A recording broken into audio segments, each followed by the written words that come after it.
গল্পের নাম ফিরে আসা। ৫ বছর আগে আমার একটা পরকীয়া ঘটনা ধরে। আমি আর রিয়া আলাদা হয়ে যাই। শেষবার যখন রিয়ার সাথে কথা হয়েছিল, তখন সে বলেছিল, তোমার এমন চরিত্র নিয়ে তুমি কখনো সুখী হতে পারবে না, ভালো থেকো। রিয়া একটু শ্যামলা বর্ণের ছিল। আমাদের বিয়েটা বাবা মা পছন্দ করে বিয়ে দিয়েছিল। মেয়েটা শ্যামলা বর্ণের হওয়ায় আমি অনেক না করেছিলাম। তারপরেও আমাদের বিয়েটা হয়েছিল। বিয়ের কিছুদিন পর আমি অন্য একটা মেয়ের সাথে পরকীয়ার সম্পর্কে জড়িয়ে পড়ি। সেটা নিয়ে পরিবারের অনেক অশান্তি। সেজন্য রিয়া গোপনে অনেক কান্না করত। দুজনে দুপাশ হয়ে শুইলে তার ফুপিয়ে ফুপিয়ে কান্না করার শব্দ আমার কানে আসে। কখনো জানতেও চাইনি তার কান্নার কারণ। এত কিছুর পরেও তার কোনো অভিযোগ নেই। সকালে ঘুম থেকে উঠে রিয়া ঠিকই চা এনে দেবে। কতবার তার হাত থেকে চায়ের কাপ নিয়ে ফ্লোরে ছুঁড়ে মেরেছি, সেটার কোনো হিসেবই নেই।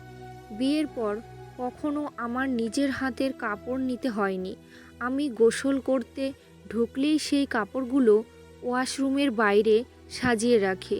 রিয়া আমাদের বাড়িতে আসার পর মাকে কখনো রান্নাঘরে যেতে হয়নি।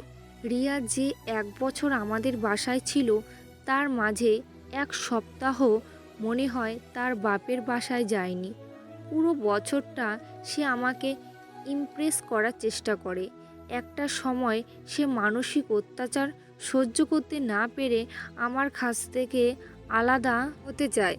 আমি সেদিন হাসতে হাসতে নাচতে নাচতে তাকে আলাদা করে দিই। আজ ৫ বছর পূর্ণ হলো রিয়া আমাকে ছেড়ে চলে গেছে। আসলে চলে গেছে বললে ভুল হবে, তাড়িয়ে দিয়েছিলাম। রিয়া চলে যাওয়ার ২ বছর পর বাবা মারা যায়। রিয়া চলে যাওয়ার পর থেকে বাবা মারা যাওয়ার আগ পর্যন্ত আমার সাথে একটা কথাও বলেনি। মারা যাওয়ার সময় আমি অফিসে ছিলাম। এসে শুনলাম মারা যাওয়ার সময় বাবা তার একমাত্র ছেলেকে না খুঁজে ছেলের বউকে একবার দেখতে চেয়েছিল। জীবনের প্রথম ধাক্কাটা খেয়েছিলাম সেদিন।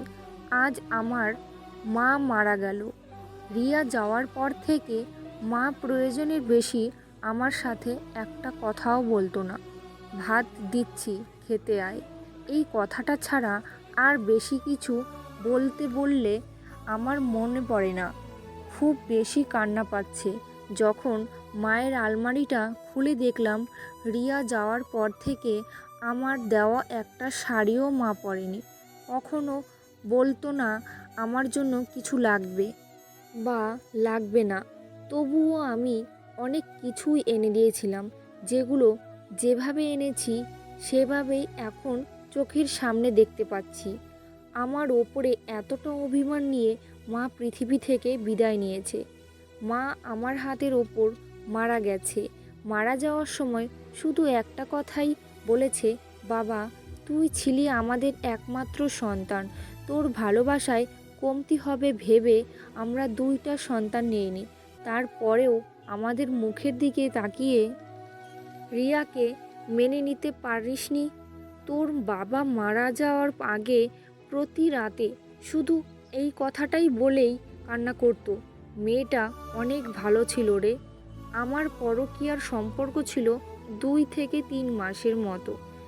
এই ২-৩ মাস আমার কাছ থেকে মা, বাবা, রিয়া এবং ৫টা বছর কেড়ে নিল।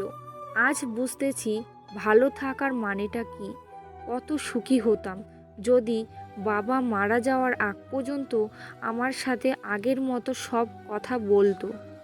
কত সুখী হতাম মা যদি আগের মতো আমার বন্ধুর মতো থাকতো। কিন্তু বুঝতে পারতেছি না আজ কেন এসব ভাবতেছি। সেই ৫ বছর আগে যদি ভাবতাম, তাহলে আমার জীবনটা অনেক সুন্দর হতো। এখন পুরো একটা বাড়িতে আমি একা, কাউকে জড়িয়ে ধরে কাঁদবো সে উপায়ও নেই। নিজে নিজে কান্না করতেছি, নিজে নিজে চিল্লাতে চিল্লাতে আকাশ বাতাস ভারী করে ফেলতেছি, কিন্তু সব কিছুই যেন আমার থেকে বিমুখ হয়ে গেছে। আকাশের দিকে তাকিয়ে কিছু বললেই আকাশ যেন উল্টে আমাকে বলতেছে, সব কিছুর জন্য তুই দায়ী। আজ নিজেকে খুব বেশি অপরাধী মনে হচ্ছে। রিয়া চলে যাওয়ার সময় কথাটা যেন আজ অক্ষরে অক্ষরে সত্যি হয়ে গেল। আজ 5 বছর পর রিয়ার নাম্বারে ফোন দিলাম। ফোন দেওয়ার সাথে সাথেই কলটা রিসিভ করে ওপাশ থেকে একটা বাচ্চা বলল, পাপা পাপা তুমি কখন আসবে? বাচ্চাটার কথা শুনে আমার কণ্ঠ রুদ্র হয়ে গেল। মুখ দিয়ে একটা কথাও বের হচ্ছে না। দূর থেকে কেউ একজন বলল, কে ফোন করেছে? মা। কণ্ঠ শুনে বুঝতে পারলাম এটা রিয়া। মেয়েটা কত সুখী হয়ে গেল, বিয়ে করে বাচ্চা হলো। এখন খুব জেলাস ফিল হচ্ছে তার স্বামীর কথা ভেবে। ইচ্ছে করতেছে দৌড়ে গিয়ে রিয়াকে আমার কাছে নিয়ে আসি, জড়িয়ে ধরে অনেক কান্না করি, রাত দিন কান্না ধরে ক্ষমা চাই। কিন্তু সেটা তো আর সম্ভব নয়। সে এখন আরেকজনের বউ। তাছাড়া আমার মতো খারাপ একটা মানুষকে কেন সে জড়িয়ে ধরে? ওপাশ থেকে রিয়া বলতেছে, দাও মা ফোনটা দাও, দেখি কে ফোন করেছে। এরপর আর কোনো কথা শুনতে পেলাম না। হয়তো আমার নাম্বার সে চিনতে পেরেছে, তাই কোনো কথা বলতে যাচ্ছে না। আমিও কেমন বোকা তার কাছ থেকে কথা আশা করছি। তার কণ্ঠ শুনতে পেয়েছি, সেটাই তো অনেক। ফোনটা যদি তার কাছে থাকতো, হয়তো তার কণ্ঠটাও শোনা হতো না। আমার মতো জঘন্য একজন মানুষের সাথে তার কথা বলা উচিত নয়। এসব ভাবতে ভাবতে ফোনটা কেটে দিলাম।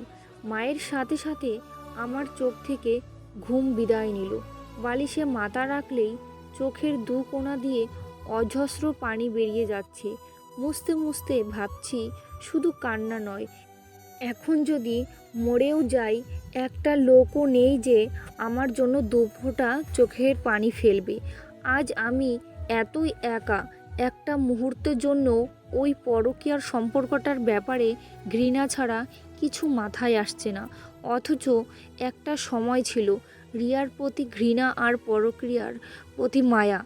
আজ পরকীয়ার প্রতি ঘৃণা আর রিয়ার প্রতি মায়া। সময় কত বড় শিক্ষক আজ বুঝতে পারছি।